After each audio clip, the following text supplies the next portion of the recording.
بسم الله الرحمن الرحيم. ئێمە وەکو بڕوادارێکی مسلمان قورئانی پیرۆز فێری کردوین بە هیچ شێوازێک لە ڕخنە نەترسین با ڕخنەکەش زۆر بەهێز بێ. ئەوە خودی خودای گەورەیە، گوێ لە بێبڕوایان نەگرێ، گوێ لە ڕخنەکانیان نەگرێ، بەڵکو پیانە فەرمێ قل هاتوا بورهانەکم ئین کونتم صادقین. ناو لە گومانەکانیشیان بە گومان ناو نایەنێ،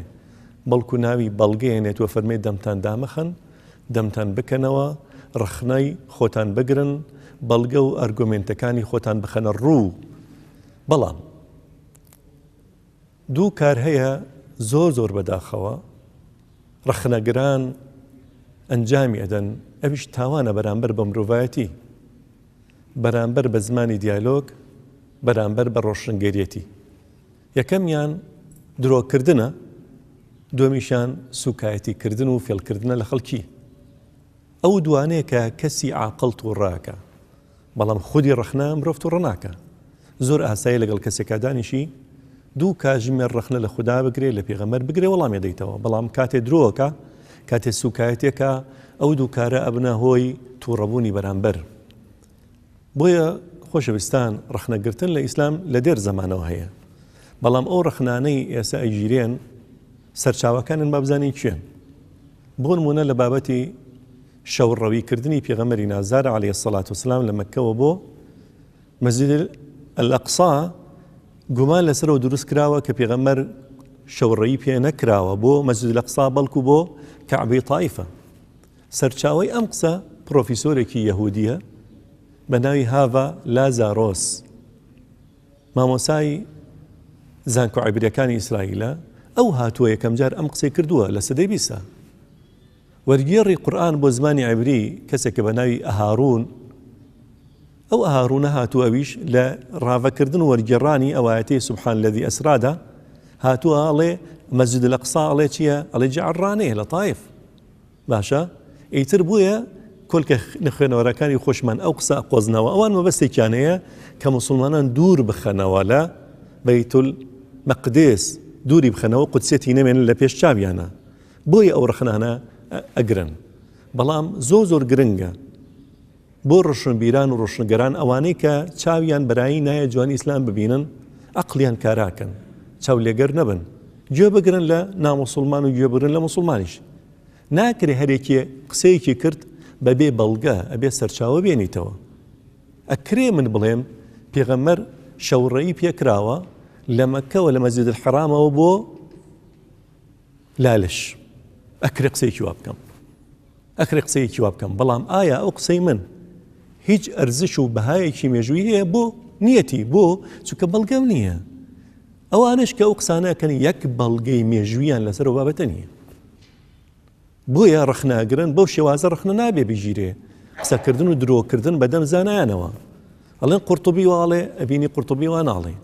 ئەڵێ بن حەزم واڵێ، ئەبینی بن حەزم وا ناڵێ. حتا درۆکردن بەدەم زانە گەورەکانی جیهانەوە. زانایەکی بێبڕوای وەکو میشیل ئۆنفرێ، یەکێک لەو کەسانە کە ڕخناگرن لە ئیسلام، هاتوو حتا درۆ بەدەمی ئەوی شەواکە. بۆیە داواکەم لە ڕۆشنگەرەکان، ڕۆشنبیرەکان، ئەوانە عەقڵیان بکەنەوە، گوێ لە هەمووان بگرن. هەر قسەیەک من بیکەم سەرچاوەی نەبێ، ماڵی قەڵب بیەنەوە بەسەر خاوەنەکەیە، هەر کەسێکیش قسەیە بکە بەرامبەری ئەوان یاخود لەگەڵەوان نابێ کە هیچ بەڵگەیەکی نەبێ، ئەویش لێوەرنەگرن، لەگەڵ حەقا بن، نەک شەلم کوێرم ناپارێزم چاو لێگەریانە. هەمیشە هەر کەسێ ڕخنە لە ئیسلام بگرێ، چەپڵەی بۆ لێ بدەن بە بێوەی ڕۆژێک، ساتێک، چرکە ساتێک عەقڵیان کارا کرد بێ و گویان وەگرتوێ. بە حقیقەت مەسەلەی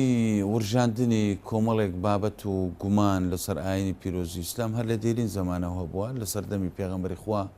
صلی الله علیه وسلم. دوای ئەویش هەموو کاتێک هەوڵدراوە بە کۆمەڵە بابەتێکی گوماناوی بورژێندرێ بۆ ئەوەی لە گەورەیی و لە پیرۆزی و لە قوسیەتی ئیسلام کەم بکرێتەوە. بە زۆر شێوە محارەبەی ئاینی پیرۆزی ئیسلامەکرێ. یەکێک لە شێوازی محارەبەکردنەکە ئەو ورژاندنی بابەت و گومانەکانە. حەیەویەتی ئیسلام، زیندیایەتی ئیسلام یان ڕۆژانە گەشەکردنی ئیسلام و گەشەکردنی بانگەوازی ئیسلامی بوویتە هۆکارێک بوو ئەوەی خەڵکێک هەوڵ بدا بە تایبەتی لە نێوان ئەو خەڵکانێک کە زانیاریان لەسەر ئاینی ئیسلام کەمایان بە دوای ڕاستیەکان ناگەڕێن گومانەکانیان بورژێنن بۆ ئەوەی گرفت دروست بێت ورژاندنی ئەو گومانانەش لە دیوێکە ئیزابی ئەگەڕێتەوە بۆ خودی مسلمانان چونکە ئەو کەسانێکەوە باوەڕیان بەم دینەیە و دەیانەوێت زیاتر لەم ئاینە ئاشنابن کە گوێبیستی گومانێکی لەم بابەتانە ئەبن بە دوای ڕاستیەکان دەگەڕێن بە دوای ئەوە دەگەڕن بگەڕێنەوە سەر ڕاستیەکان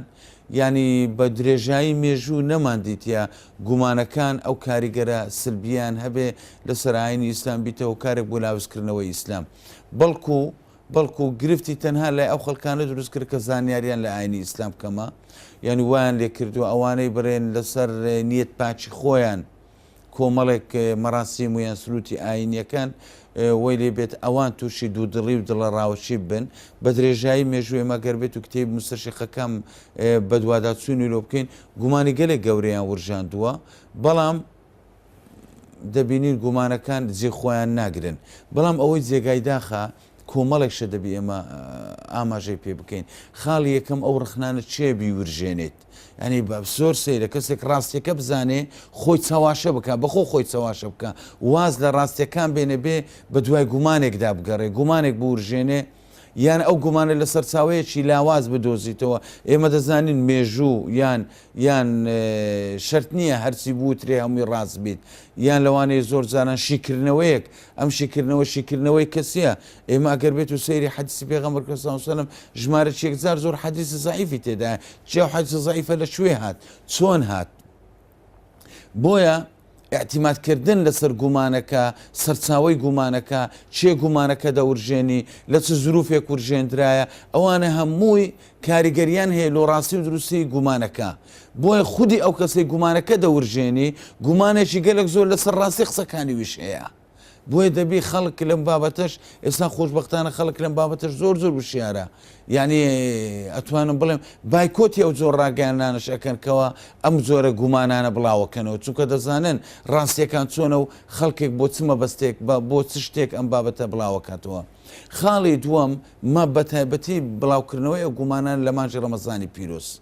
مانجی ڕەمەزان مانگێکی ڕوحیە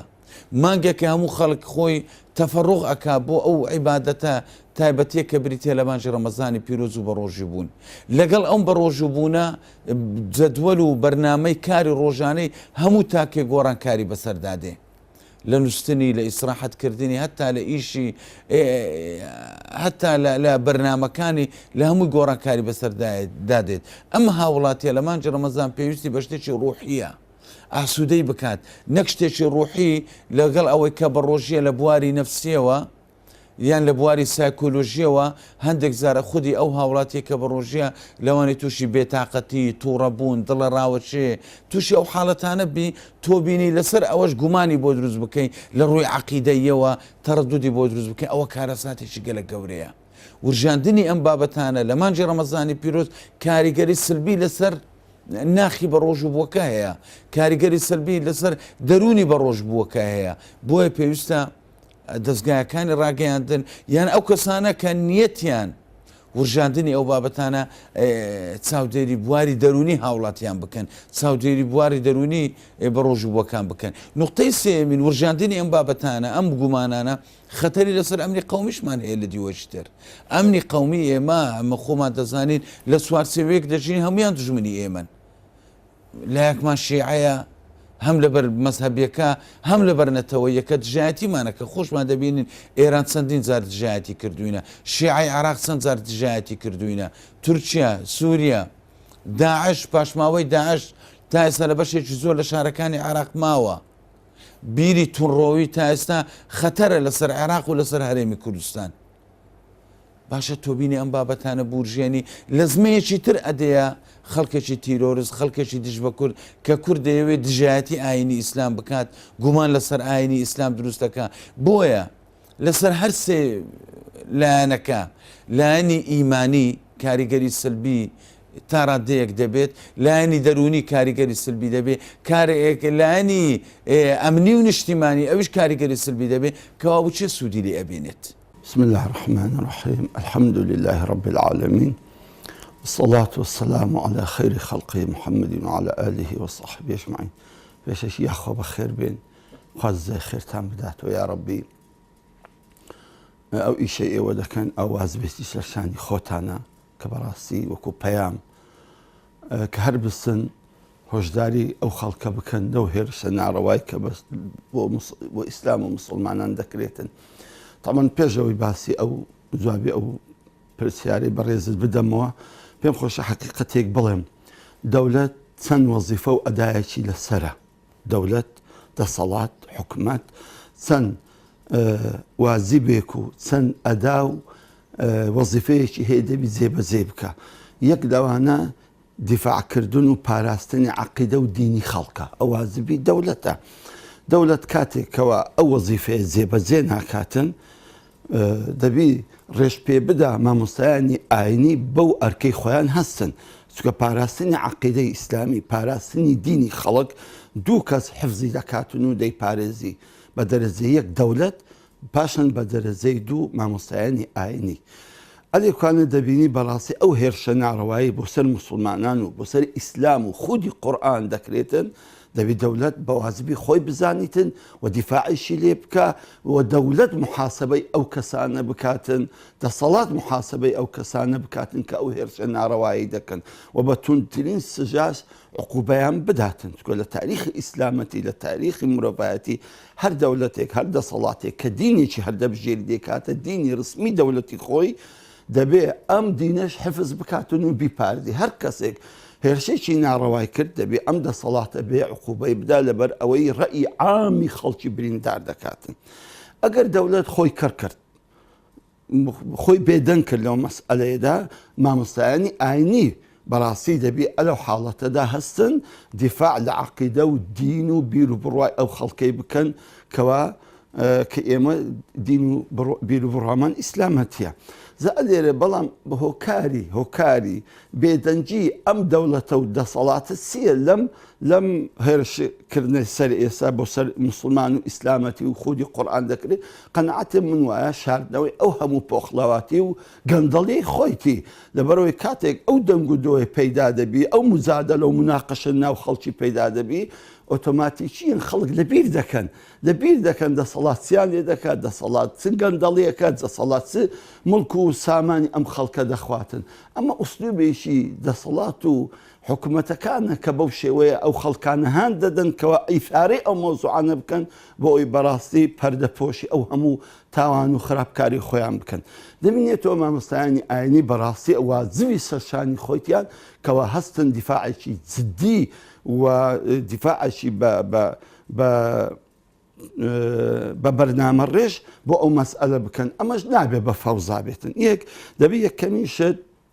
أو كسك أجر كابر اختصاصي دينا سرت ساون كاكتو اختصاص الدين دي قصة مسألة ذكي أجر اختصاصي دينية نبي قصي ليبك ونشهي للقصي ليبك ومحاسبة أو تلفزيون أو برنامج أو كسانش بكري كوا إثاري أو موضوع ذكنو لو كاتب مباركة ذك أو شيء ذكن لبر أو ما دام اختصاصية صون كسيك يستوى أجر بيتو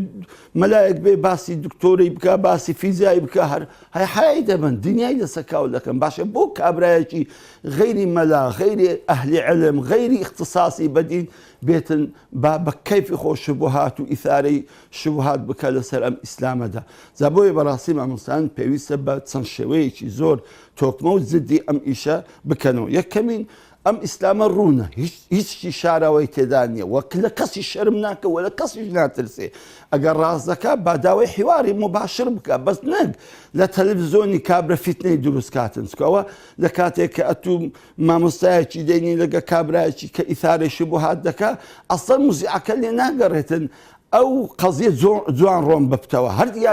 إثاري شبهات كانك أو فريدة داو لناقر زوان بدريتو أو مناقشة أو هانية روم كلهم مساعدة أو هانية بعد شوي نيجي وكو باقي قشتي أو كابراي كدري من شبهات من الإسلام هي اللي قال ما مستعد شيء زيرك دامن هەموو قەناتەکان بێن هەموو قەناتەکان ئەو کات بە دیار دەکەوێت ئەو کابرای پێیتی یان پێی نییە یان مجەڕەد فڕێدانی شبوهات و ئیثاری شبوهاتە لە بۆ ئیسلامەتیدا بەڕاستی مامۆستایانی ئاینی دەبی ڕوون بکەنەوە لە بۆ خەڵکی کە ئەمانە هەموو بوختانن هەموو هێرشی ناڕەوان بۆ ئیسلام و مسلمانان و قورئاندا و هەمویان لە خوتبەکانی جومعە لە کاتی لە بەرنامەکاندا هەمووان ئەو ڕاستی و ئەو جوانی و ڕوونی ئەو ئیسلامە ڕوون بکەنەوە بۆی خەڵک بەڕاستی متەئەسیر نەبێ بۆ شبوهاتانی کە ئەوانە بڵاوی دەکەنەوە. بە ناوی خۆی بەخشندەی میهرەبان بە ڕێزان و خۆشەویستان هەڵبەتە ڕوون و ئاشکرایە کاتێکەوە بە درێژایی مێژوو خەڵکانێک هەبوون بۆ ڕازیکردنی دەسەڵات یان بۆ ڕازیکردنی گەورەکانیان یاخود بۆ هەر مەبەستێکی کەمی دنیەوی هەستاون پەلاماری ئەم لاولایان داوە هەستاون پێشێرکاری ئازادیەکانیان کردووە هەستاون بە ناوزڕاندنی بەرامبەر بوارەوەها بۆ پێکاندنی ئامانجە تاکە شەخسیەکانی خۆیان هەستاون چەندین زوڵم و ستەمیان کردووە بەوەی کەوە خۆیان بسەپێنن و خۆیان تەنها جێگەی خۆیان بکەنەوە و هەمیشە ئەو جۆرە کەسانی کەوا تەشیر دەکەن سوکاتی دەکەن یاخود بێڕێزی بەرامبەر ئاینی پیرۆزی ئیسلام دەکەن بەڕاستی جێی بایەخ نییە بەڕاستی جێی ئەوە نەکە ئینسانی ئیماندار یعنی خۆی پێسەر قاڵ بکە و پێم وایە ئەوە دەستێکە بۆ مەشغوڵکردن و سەرقاڵکردنی مسلمانان بە دەمەقاڵێ و بە دەمەتەقێوە مسلمانان وا باشە بەر لەوەی کەوا وەڵامی ئەم جۆرە کەسانە بدەنەوە وا باشە سەرقاڵی کاروباری خۆیان بن سەرقاڵی ئیشوکاری خۆیان بن و ڕەزامەندی خوا کاتێک کەما ئێمە لە مانگی ڕەمەزان داین لە مانگێکی ئەوها گەورە داین خەڵکانێک با تەشیر بکەن با سوکایەتی بکەن با بێڕێزی بکەن بەرامبەر ئاینی پیرۆزی ئیسلام یاخود بەرامبەر ئەو قورئانی کە خوای گەورە دەفەرمێ ئینا نەحن نەزەلنا الذیکر وئینا لەه لەحافظون خوای رب العالمین دەفەرمێ بە تەئکید ئێمە خۆمان قورئانمان دابەزاندووە و خۆشمان پارێزگاری لێ دەکەین بۆیە ئەو خەڵکانی کەوا بەگشت خوادا چوون بەگشت قورئاندا چوون بەڕاستی سەریان لە شاخداوە نەگەیشتوتنە ئامانج نەگەیشتوتنە مەنزڵگا هەدەف و ئامانجی خۆیان نەپێکاوە کە کاتێک خوای رب العالمین دەفەرمێ یوریدون لیطفئوا نور الله بأفواههم والله متم نوره ولو كره الكافرون خوای رب العالمین دەفەرمێ خەڵکانێکی ڕق لە دڵ خەڵکانێکی دژ بەخوا دژ بەها مرۆڤیەکانی کەوە خەڵک لەسەر ئاستی ئینسان بوون لەسەر هەر شتێکەوە سوکاتی دەکەن دەفەرمێ دەیانەوێت بە بۆنی دەمی خۆیان بە هەوا و نەفەسی بۆگەنی دەمیان